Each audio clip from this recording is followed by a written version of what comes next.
All right, guys, you guys asked for it. All right. I've seen a lot of comments saying like if I can actually teach, if I can keep making these videos. I kind of slacked off on it. And I'm gonna start teaching Embrilliance because I searched up on YouTube. I searched up Embrilliance what was it, like setup or something? I searched up just Embrilliance tutorial and there was nothing out there. There was maybe like a few good ones here or there. But it's crazy to me how people have tutorials for the software that cost like $2,500 like plus, and none of them have it for this $200 beginner software, which like just blows my mind. So anyways, here's what we're gonna be doing today, guys. Basically, we're gonna I'm gonna be just here we go. I'm gonna be digitizing this guy right here, Patrick Star. Okay, it's a really simple design, but I think we have some pretty good like there's a lot of teachable moments in this. So something really simple, but I have done a lot more complex things than this. So maybe I'll shoot them up on the screen if I'm not lazy to edit it. But basically, the first things first, you're gonna want to import your picture. So the good thing about Embrilliance is you can just copy the image and then Control V it. So I do actually really like that. You don't have to download the image, but if you wanted to, you could download the image and then just same thing. You would just like drag it in. Oops. You would just like drag it in and put it in there. So okay. So anyways, this right here is a 4x4 hoop. Okay, so these like this border right here. Obviously, with your machine, everyone's gonna have different types of hoops. Like some machines can do 5x7, some can only do 4x4, but some can do probably bigger. So if you have like a home embroidery machine, to choose your hoop size, right? We're gonna go up here, preferences, and then we're gonna go to hoops. There we go, and then these are all the different types of hoops that are basically are out there. So the 100 by 100, I believe, is the 40 by 40 or whatever, the 4 by 4 inches. But there is also like 5 by 7 inches, and it tells you right here approximately 5 by 7. So I did used to have it labeled, so I didn't have to sift through it all like this. But here we go. So 100 by 100 is 4 by 4, and then here we go. Here's the other one. Super popular, 130 by 180, 5 by 7. Those were really the only two that I used. And if you want to get into multi-positional hoops, they do have that. That's kind of a little bit more advanced. Basically, though, it just means it's a hoop. It's a bigger hoop that you can split the design into two, sort of. It's kind of how I'm going to leave it as. But we're not going to deal with that right now. So you've selected your hoop now. Great. It should look something like this. I'm going to just quick shortcuts. If you click H, it'll turn the hoop off. Click G, it'll turn off the hit, the grid. Okay. And then obviously, since as you can see up here, we have this selected, it's got like this blue little, see, like it's got this arrow. So we click that arrow, we'll be able to drag around and stuff the image. We can also center it if we want by just clicking center design, or we can have it fit to the hoop. So basically it makes it larger according to the hoop size, or we can flip it, upside down and all that sort of stuff. But we don't want to do any of that. So I'm just going to Control Z everything I did. And whoops, there we go. So yeah, if you do a mistake, just click Control Z and then it'll bring it right back to what you did. So first things first, let's start digitizing. So to start digitizing, you can't really do anything when you're in this like select objects mode. This is really just to kind of like move it and shift it around and all that. All these other tabs, like none of these really matter. None of those matter. This one is, I guess I have to show you guys after, but really you don't need to know anything else other than this tab up here and this create. Create is where we actually start digitizing. Actually, one thing I do want to say, whoops, is you see right here, when you go into the objects mode, it's going to say inches or millimeter. Click millimeters because it's just easier to work with smaller grids. So I'm going to click number 6. If you click the keyboard, the numbers on your keyboard, you're going to zoom in a certain amount. whatever amount you choose, you want to always digitize in that. So I don't want to go 6 here, and then maybe I'm doing his mouth, I'm going to zoom in more, and then maybe his head, I'm going to zoom out a lot. Like, you don't want to do that. You stay in the fixed position of whatever number you clicked. For me, it's 6, so I'm zooming in by 600 times, or 6 times, I guess. Anyways, go to create, and to start, we're going to have a little photo right here. You can turn on and off the photo. The one under it is, if we did have stitches, you could turn on and off the stitches. And then here it is, draw with points, guys. So I would actually recommend, you guys follow along. It would be pretty, like, it's going to be pretty cool. Maybe I'll leave the image like in the description down below, so you guys can follow along. But right here, draw with points, it's the top left thing. Have I ever used freehand? No. Can I ever use that? I have used that before, actually. Yeah, don't really like it. This one sometimes, don't really know what it is. So there's a lot here that I don't use, and you don't have to either, guys. So draw with points. We're going to click that right there. It's going to make a little node on the right. I'm going to click 6. And to start off, we want to start from the back to the front, meaning what's in the back. So we have his pants. Right? Underneath his pants, what's in the back of that? Well, it would be his skin right here. Okay, it would be his body. So then there's his body. What's in the back of his body? Well, it would be this arm right here that's actually behind it, right? So I wouldn't make the eyes first and then the skin, because obviously the eyes are the last thing on your face, kind of. They pop out the most. So right now, just looking off of this, I'm going to make the feet first. I'm going to make this on. And basically, I'm just going to make the skin first. And I'll show you why in a little bit. So click number 6, and I'm not a huge fan of this weird pink border, although we can do it. But basically, you're gonna left click, and you're just gonna follow the border of whatever image you're doing. If you're following along, it'll be this this little Patrick guy. Okay, so I followed the border here. Does not have to be perfect, guys. Okay, you can always go back and fix it if you really want. Okay, follow the border there just by left clicking, and it automatically kind of curves to how it thinks it should curve. And here's the thing. The reason I wanted to do the shorts first, or the feet, is because we need to overlap a little bit. Well, not technically, but yes, actually a little bit. Whoops, what did I just do? So here we go. So see, and as you can see, super simple, super easy, does not have to be perfect. Although I do try to get as perfect as I can. So there we go. You have to overlap because I'll show you why. Okay. By the way, if you control left click, you will make straight lines. Okay. So that's really all you need to know for that. And then once we're done here, I like to right click. It basically finishes off what you did, and you have to make it a complete shape, because you can see right here that it's not completely finished off, right? So by doing that, you're just going to go up here and click this close/open. So now it's kind of closed itself off, and you can fix it, whoops, if you would like. So here's why I'm going to show you. The reason is because if we had this stitching up and down like that, and then if we had this stitching up and down and it was directly on his foot like this, if you guys don't know this, I'll teach you a little bit. I don't want to go too in depth, maybe in a different video. But basically, if your stitches are pulling this way, then it's basically pulling in your fabric ever so slightly, right? Like, it makes sense. It's kind of like I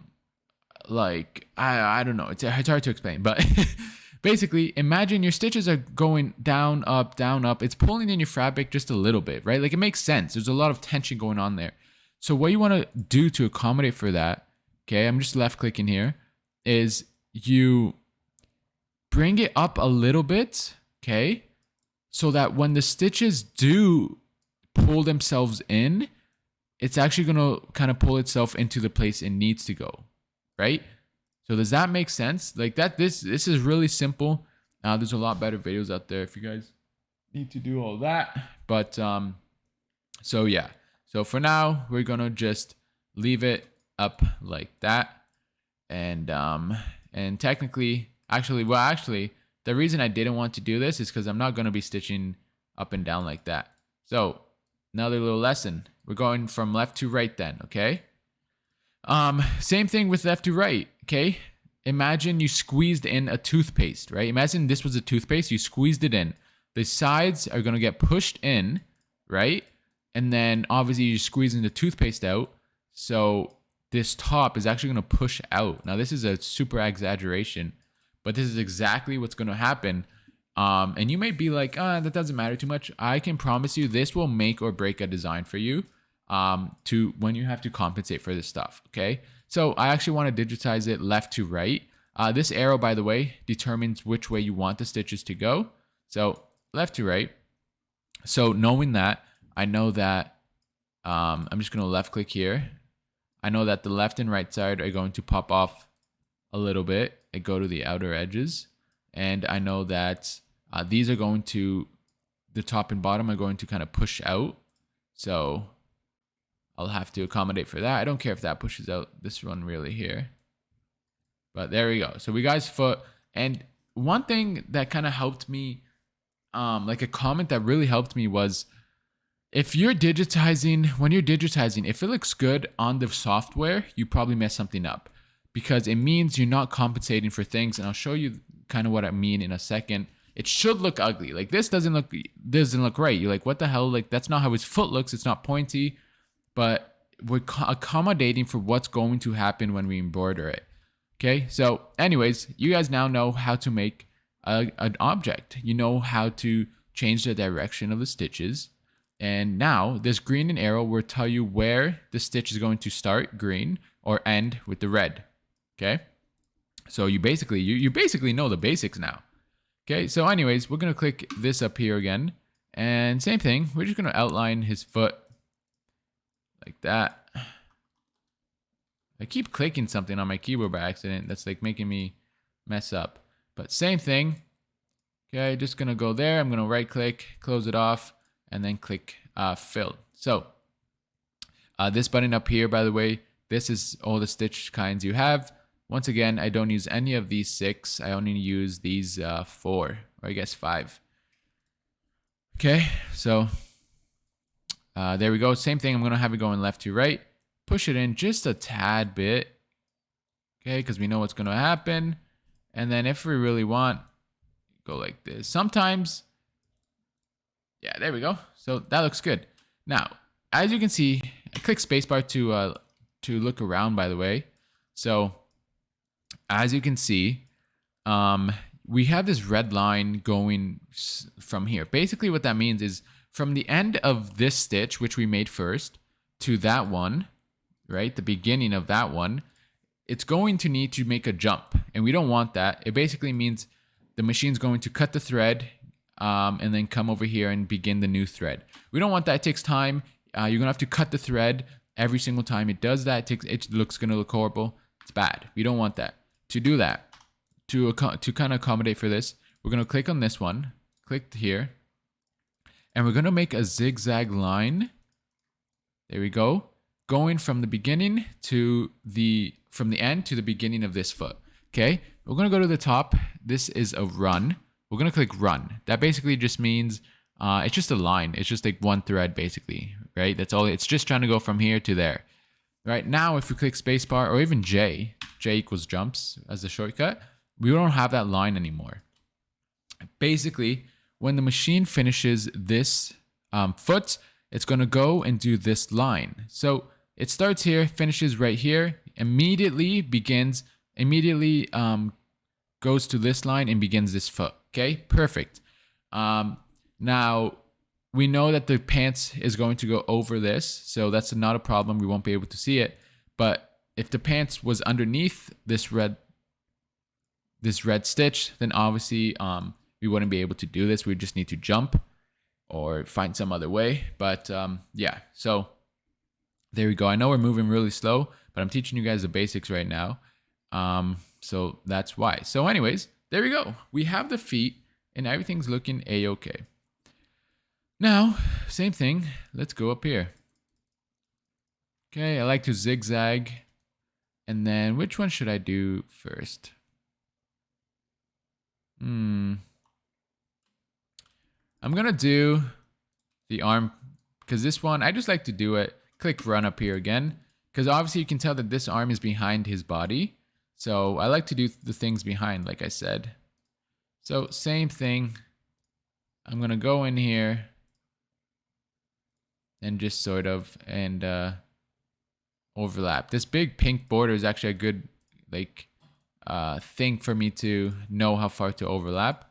And then obviously I know his arm is kind of like going in this direction, so that's the way I want the stitches to go. Okay, just like that. And we'll compensate a little bit just right here for the pulling. Sweet. So it started right there. We'll have it end over here, and then actually we'll have it end over here, because then we're just gonna go straight into the body now. So the body, here we go. So yeah, this pink border actually is helping me quite a bit. And here we go. We're about to reach kind of a complicated area.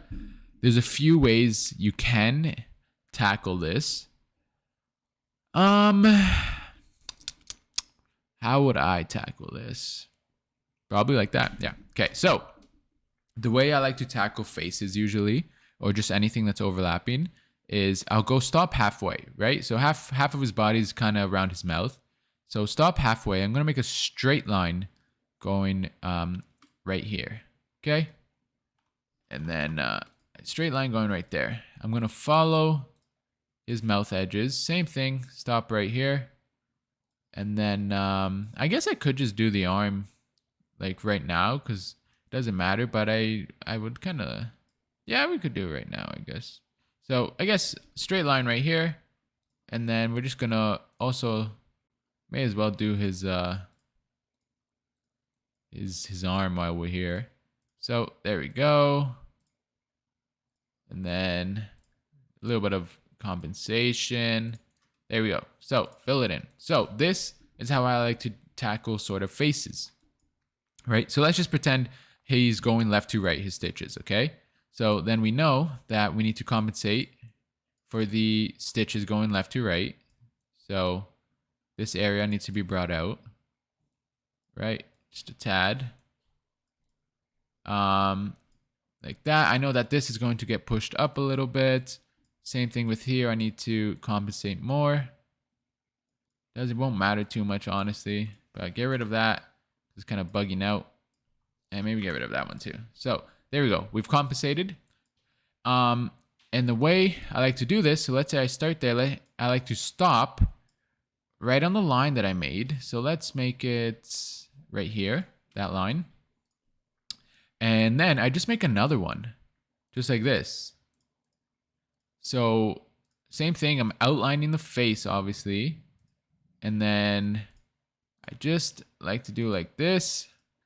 And this is the way I prefer. There's a lot of different ways to do it. This is the way that I found is consistent and works the best for me. Okay, and then obviously, same thing. I'm going around the eyes. Okay, and then you'll see how I have it. So there we go. See? And now he looks a little scary, but it kind of looks, you can't even tell like where I made it. Oh, it's down here. Okay, sweet. You literally can't even tell. And if you really want to get like perfect, right? When you left click a node, it's going to show you everything really, like the skeleton. So if you really want to get perfect, I like to kind of leave some gaps and stuff and make sure, see, look, like that kind of wasn't lined up. So just kind of make sure everything lines up. So that's how I like to do it. Just exactly like that. I think it's way better, way easier in my opinion. So now we have all of his skin, okay? And I don't think I have any jumps. So we went from here, made the line under. So I don't think we have any jumps. And then let's just move that end over there. I don't like there to be a lot of end, start, stops in one exact spot. It just kind of, I don't like it. So we have created his skin. Let's change his color, guys. So over on the right side, we're going to have this is basically everything that we do is going to go in here. So we have the image, we have, the fill, the lines, right? Kind of everything. So what we're going to do is we're going to left click that one and then shift left click at the bottom. So it's going to select all of the ones that you shift left click it till. Okay, we're going to have all these complications. We'll deal with that later. We're just gonna go right here, color, click that one. I don't Hemingworth. I don't like that. We usually do Madeira thread crest. Is just the one I use, I think, for some reason. I'm not sure why. I think it just looks the most normal. And I'm gonna search up pink. Here we go. This pastel. Oh no, that one. Coral looks the best on him. Okay. Oh wait, kind of don't like that. It kind of looks weird. I think it's too pink. So we're just gonna look. Here we go. Okay, Maeve. Sure. Why does he look like a little strange? Whatever. That looks fine. Anyways, maybe he just needs a mouth. So sweet. So we've changed his color now. Awesome. In this design, by the way, if you click Control D, you can make a new design.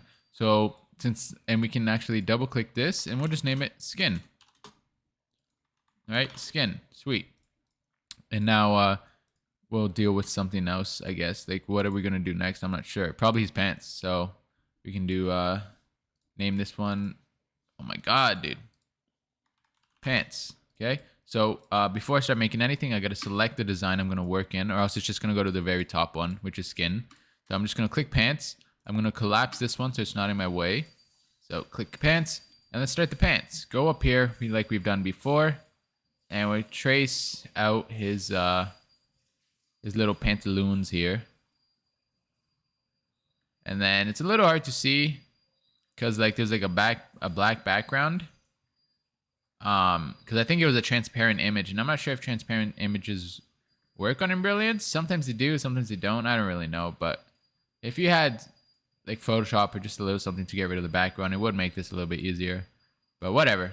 Anyways, okay, same thing, nothing new. And obviously it's gonna default to the newest color we just did. So we need to select the pants, and we're gonna make them just a green. So that'll do. And then if I click this, like I said, this little eye at the top, this one gets rid of the image, and this one gets rid of the stitches. So I can see how everything's kind of fitting in. Let's change that green though. It is annoying. Whatever, sure. Lime green. So there we go. That's kind of what we're working with. And now, the way I like to do it, I like to perfectly trace out his pants and then deal with the pull compensation. So here's another thing. We don't want to just have every single stitch going left to right, because like I said, the machine's going to be going left to right. It's going to pull in the fabric. If every single stitch is going left to right, then that's just going to equal even more tension. We're going to need to compensate even more, basically. Does that make sense? So we want to go different direction with different pants. I like to do the biggest part left to right because it's just kind of easier to deal with the pull compensation and the just kind of everything. So this one went directional. This big body has to be both, whatever direction this one has to go, this one is also gonna have to go, because we can't have this one going left to right and that one going down. Like, that's not gonna look good. It's supposed to be one big unison. So this one's gonna go left to right. His feet also went left to right. However, we could change that.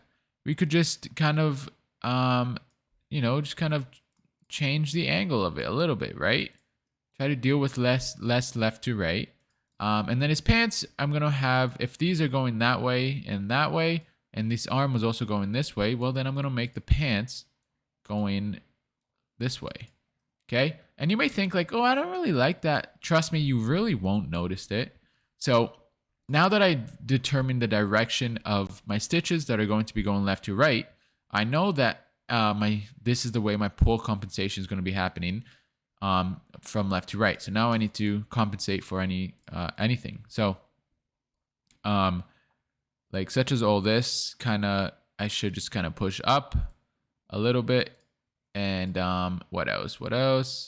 And really just kind of any parts that will overlap with something else. Okay. This is the way I like to do it, guys. Is it messy? I would say it is kind of messy, but it's just the best way I can do it. So I've overlapped all of the other skin, I guess, stitches. Because really, when you think of it, if this were to pull in, it wouldn't, like if this side right here were to pull in, kind of wouldn't matter, because like it's not like there's anything there like that's gonna be noticeable, right? Like what I mean by that is if this pulled in, right, his feet for some reason pulled in, right? Then it's like, well, yeah, you're gonna notice that when you embroider it, it's gonna be like, yo, what the hell? There's a giant gap in his foot. So that's gonna be a lot more noticeable than if this were to just, pull in a little bit. Obviously, that's exaggeration, but so we don't really have to deal with that pull comp, but you can. And I'll show you another way, an easy way to deal with that. So I like to just deal with the pull compensation that's going to be overlapping other stitches, so such as all his feet and his stomach right here. So sweet, we've overlapped. What's next? Okay, so we've done the green. So now we know the machine is going to do all of the pinks, and then it's going to do the green. Usually you want to try to have all the colors just on one run, so you don't have to switch out the colors a lot. So, I don't want to do pink here, like his pink foot, and then his green pants, because you're gonna have to change the color every single time. So that's annoying. So that's why we did that. So what's next? What's next? I'd say just to get the pants done, because he's got like coral things, right? Yeah, he's got these weird coral things. And I'm not being really too detailed, guys. Like all these black shadows and stuff. Would I even add it in? Probably not. It's such a small detail. Maybe the black border, yes, I probably would add in, but not this, like just the other stuff. So anyways, I'm going to hide these stitches so I can actually see what I'm doing. Click 6 on my keyboard and then just follow out this. Luckily, this is a strange sort of shape, so it doesn't have to kind of be perfect, right? And then it kind of ends right here. So same thing, just right clicking it, closing it, and then adding the stitch to it. And then same thing here. We're just going to outline the image. Okay, I'm not going to even do it perfect, guys. Outline the image, right? Do some straight, some curved, right click, close it. I think it already is closed, and then bam. Okay, and then now we can select the color. And then as you can see, I'm going pretty fast because I already showed you guys all this. But this is kind of just how fast you start to get. And now how I want to deal with this. So if the stitches are going this way, I'd probably want them just left to right is fine, actually. Should be fine. So as you can see right here, this is what I meant. This is definitely going to pull in, and then it's going to, because this is supposed to be on the border of his pants, right? Like this. So that's definitely going to pull in. So I'm just going to select them and kind of exaggerate them outside a little bit so that when it does pull in, it lines up. Jesus, this is one thing I can't stand, is that it's really hard to select these nodes. There you go. And then so that when it does pull in, it'll still line up with the green here. So once again, like I said, if it looks good while you're digitizing, then you did something wrong, because we're not making it to look good. We're making it to look good when we embroider, not while we're doing this. So this, I hate light colors too because you can't see the edge of them. Like I can't, oh, it's right there. So there we go. Although I do know it's going to push out a little bit, so we'll keep it a little short. That's fine. So sweet, there we go. There we have that. We know this top one is going to push out a little bit, and I won't really change any compensation for kind of anything here. So sweet. His pants are almost kind of nearly done. Next, what we're going to move on to is, what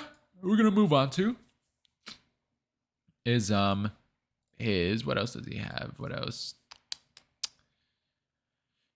Okay, not much. He's only got a few colors left. So I like to leave the borders. There's two things. Either I leave the borders till the very end, or I do the border the first thing.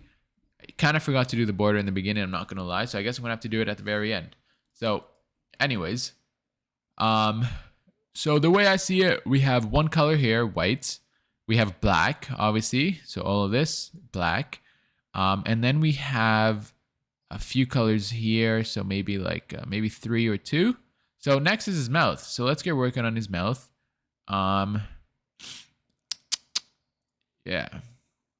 So I know I kind of have an idea of the way my stitches are going to go already. So based off of that, I will make my compensation. I want it to go kind of that way, like that. Okay, sweet. Mouth looking cool. I don't really know a color for that, to be honest.